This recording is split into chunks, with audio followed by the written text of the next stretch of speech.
Just as thousands do every night on Bourbon Street, Aussie tourist Ashley McDonald arrived in New Orleans on a hot August night in 2005, ready to have some fun. There was thousands and thousands of people there, all having a good time, and I was one of them. But police were frantically trying to clear the streets as a monster storm, Hurricane Katrina, was about to hit. Ashley admits he'd been drinking but insists he wasn't too drunk. The police officer asked me to show some ID and asked if I could clear the street, and sort of never got a chance to clear the street. So he just threw you in the back of the car and off to jail? In the back of the cop car, then out to the parish prison, the Orleans Parish Prison, I found out, and was thrown in there with mainstream criminals. It was in this prison where Ashley and the other inmates were watching on TV as Katrina slammed into New Orleans. About that time, the power went out and water started gushing from the ceiling. What did the prison guards do? We were all ushered back into our cells, 2 to 3 people per cell. The doors were slammed locked, and we'd never seen the guards for days after that. It was going to get worse, a lot worse. As the levees broke and New Orleans began to flood, so did the prison. Prison flooded up to probably waist height, roughly, a bit higher in some places, but where I was about waist height. And we had no way of getting out because the cells were locked and no guards to let us out.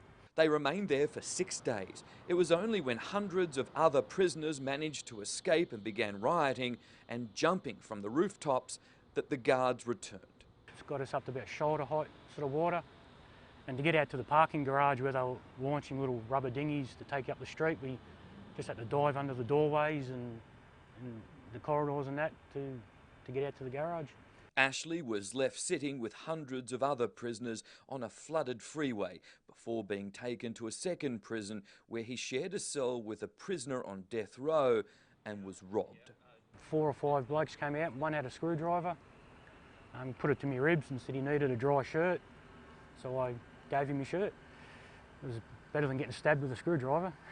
This prison was even more frightening than the first. I've seen one person get stabbed with a screwdriver trying to get some water.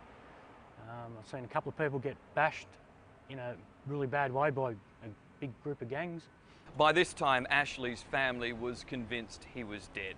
The big breakthrough in his disappearance came when an inmate who had just been released started spending $20,000 on his credit card, stolen during the riot at the first prison.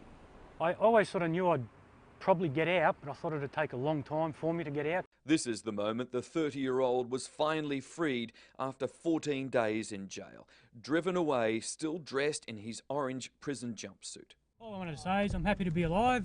I'm happy to be out. No, there's no grudges at all. It's just, I think it was just a big mistake at the time. Everything that could go wrong did go wrong. Remarkably, Ashley came back to New Orleans for the 5th anniversary of Katrina and was back in the US this week. In New Orleans, Mike Amor, 7 News.